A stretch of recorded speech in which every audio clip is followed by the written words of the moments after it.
Hey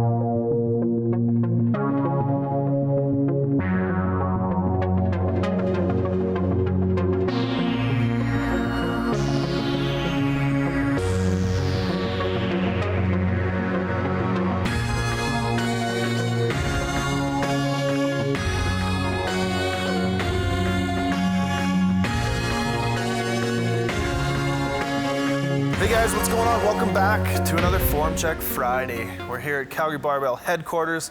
I am sore as hell from my first week of training. Actually, my first 2 days of training. I still have 2 more to go this week. I'm gonna be up in Kalispell this weekend. I'm going snowboarding in Whitefish.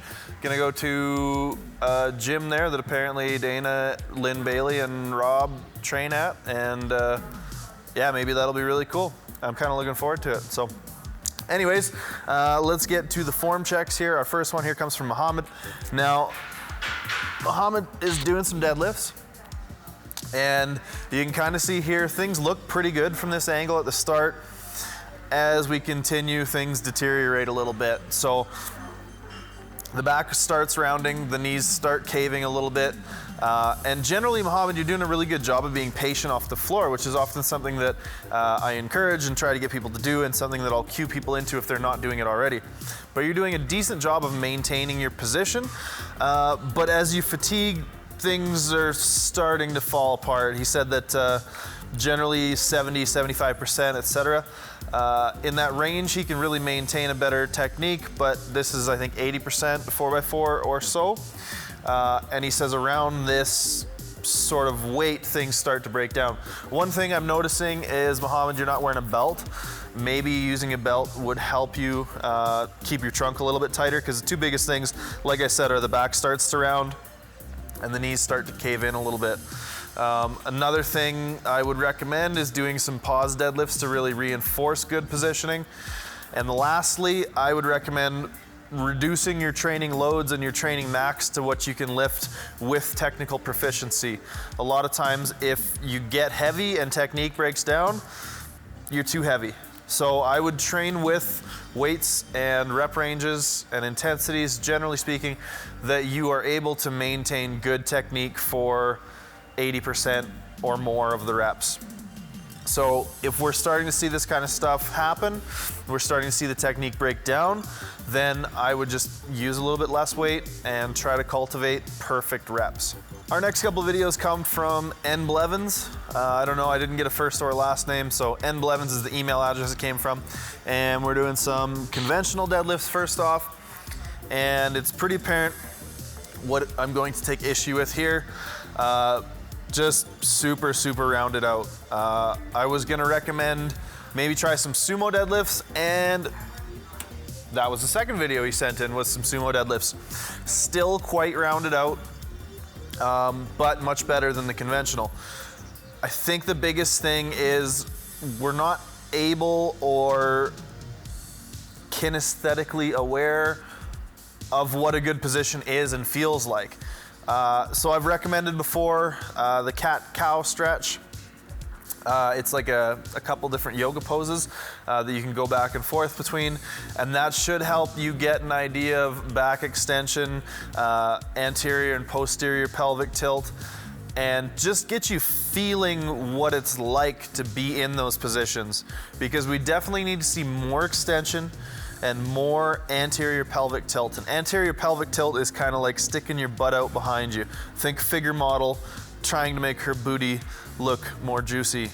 That's what you're going for, a little bit more of that. So the biggest things I would recommend are get practicing on what positions feel like, and keep filming your deadlifts, keep filming them from the side, and let's work on getting that position where your back is flat. Even if it means your hips are a little bit higher than some people's sumo deadlift. I think that's a fault that a lot of people make, is everyone wants to look like Belkin when they deadlift, and not everybody is built like Belkin. That's just the way it is. So even if your hips are a little bit higher, let's get that back flat. Let's get that back flat. Let's get the quads driving the first part of the movement.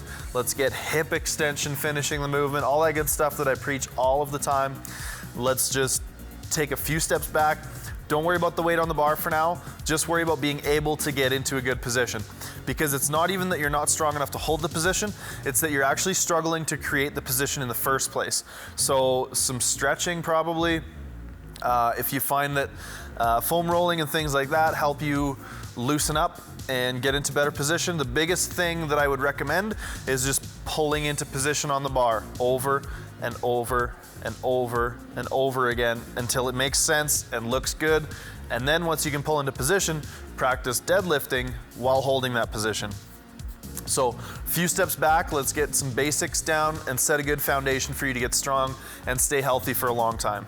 Next, we have some more sumo deadlifts, this time from a guy named Yahya in Morocco, which is cool. I always get excited and think that it's really cool when I see, foreign countries and people watching from all over the world and submitting videos, and that's just really cool to me. So if you guys are sending them in from places exotic and foreign to Canada, don't be shy, tag your country and let me know where you're coming from, because I think that's really cool. So yes, Yaya's doing some sumo deadlifts here, and we'll see that his starting position off the hop looks quite good. His upper back looks like it might be a little bit rounded, but I think he's just got his shoulders in a really good position. And this is something that is really tricky to master, but you'll notice his upper back isn't moving throughout the lift. So yes, maybe a little bit in flexion, but your upper back and the spine of your upper back actually have a bit of a natural curve to it. So he's able to brace this position, extending his, essentially extending where his grip's gonna be on his legs and creating less range of motion for himself. So kudos to you there.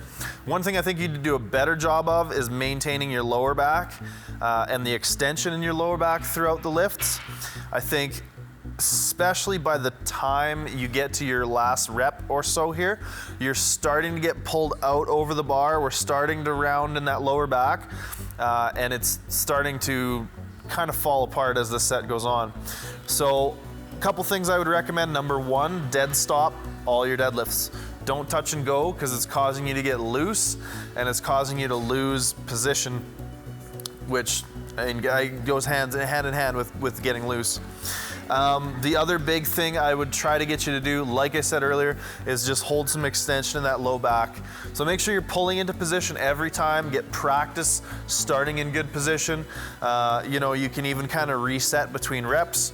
I know Lane Norton, and I wouldn't maybe use him as an example for much, but one thing that he does that I know a lot of people have found success with is pulling into position, pulling the deadlift, setting it down, taking a step back, pulling into position over again. And this is just good practice for achieving good starting position and having more practice pulling into that position every single rep, treating everything like it's a single. That works well for some people. Next up, we have even more sumo deadlifts, this time from a guy named Kevin. Now, the biggest thing, Kevin, is you are doing the opposite of pulling slack out of the bar. You're getting into a somewhat decent starting position. Again, it looks like you're a classic example of somebody who's trying to get maybe a little bit too upright. But then what you're doing from there is just smashing into the bar, losing all the tension.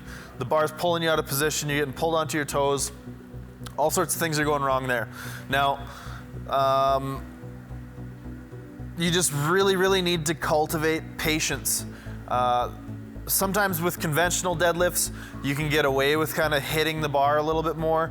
I still don't recommend it ever when I'm coaching somebody, but there are high-level athletes who are able to produce good deadlifts from that starting position. There just aren't a lot of them. Generally speaking, more athletes will be successful pulling the slack out of the bar, being more patient, achieving a starting position that they can maintain for the first portion of the lift, things like that. So, slow down, try not to smash into the bar. If you hear the bar go click while you're pulling, you're not pulling the slack out well enough. And what I mean by pulling the slack out is, I want you to use your lats to wedge yourself into position. Don't just sit down and then try to pull up on the bar. Use your lats and your upper back to pull yourself into position. Before that bar leaves the floor, it should almost feel like it's gonna float. It should float with light weights. And you should feel tension throughout your quads, hamstrings, glutes, low back, upper back. Everything should be wound in really, really tight before you initiate the deadlift. So we shouldn't see a big change in position from start to like lifting, which is kind of what we're seeing here. So you just got to slow it down a little bit. You're being a little bit sloppy, and I think you can do better. I think if you are patient, and I think if you can master pulling into tension and pulling the slack out of the bar and all those good things, I think it's gonna go a really long ways for you. That's pretty much the long and short of it. I know you submitted some bench and some squat as well. Your bench and your squat actually look really good. I sent you emails back about those, but the deadlift definitely could use some work. So yeah, just work on pulling the slack out of the bar, work on being patient, work on finding a consistent starting position, and not slamming into the bar like that. Not many people can make that work, especially pulling sumo. Now this next one here is actually kind of interesting. We got 3 videos from a gentleman named Steven. Now Steven, in his first video here, is pulling conventional, but you can see he's maybe a tiny little bit over the bar. He said he was having trouble feeling any tension in his posterior, so he made some adjustments and decided to sit back on his heels a little bit more.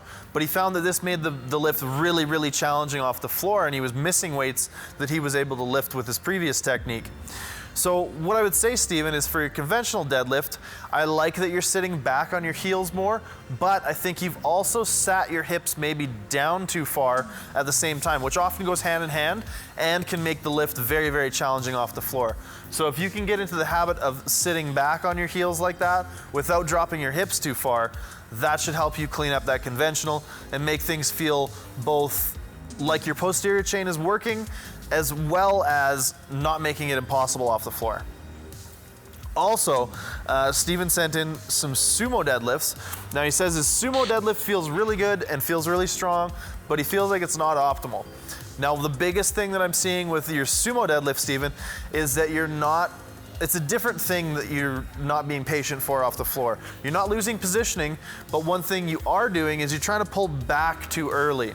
Now, I talk a lot about how the sumo deadlift should be a push in the first phase and a pull in the second phase. Now, what I mean by that is first, you're gonna set your starting position. From there, you're gonna extend through the quads, and that's what I mean by the push phase. You're gonna extend your quads, keeping your hip angle very much the same throughout the first portion of the movement till the bar comes to about the knees, and at that point, you're gonna start pulling back. If you start pulling back and trying to extend your hip angle too early, you're gonna run into pulling the bar into your shins and against yourself, because your knees are gonna have to travel forward as you pull back. It's self-defeating, and it can make the sumo deadlift a lot harder than it needs to be. So, when I say patience off the floor, in this case, what I mean is try to maintain your hip angle, stay over the bar, push the bar up, and then go through with the top end sort of pull phase. Hopefully that makes sense for you, Steven. I know you said you've been really frustrated with your deadlift lately, so hopefully we can get both your conventional and your sumo feeling a little bit better using some of these cues from today. Anyways, guys, that's it for Form Check Friday today. Keep your eyes peeled. We have some new apparel, brand new designs. We're gonna do a zip up hoodie. We got some new hats coming. We got a new design for the t-shirt, all kinds of exciting stuff. You will be seeing previews and hopefully samples of that within the next week or so. Depends on shipping times, but super excited. Anyways, thank you so much for your submissions. We are up to November 20th right now. And that's it for Form Check Friday. Thanks for tuning in. Like, subscribe, comment below, all that good stuff, and we'll see you guys in the next one.